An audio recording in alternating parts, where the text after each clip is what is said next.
Pag nagkakausap kayo ng daddy mo, ano ang laging paalala niya sa'yo? Always pray to the Lord. Seek His guidance. Ganun.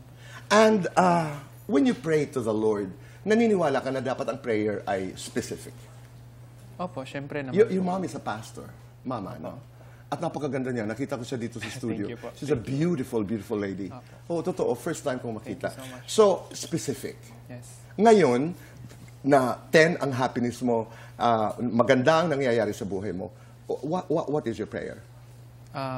Continue to guide me, Lord. Sana hindi po ako magbago. Yung alam niyo po magmayabang, ganun, lumaki ang ulo. Kasi kasagaran po sa mga boxers, ganun din po ang problema. Ganun. Ayoko rin po kasi gusto ko lang po talaga i-glorify si God sa lahat ng ginagawa ko.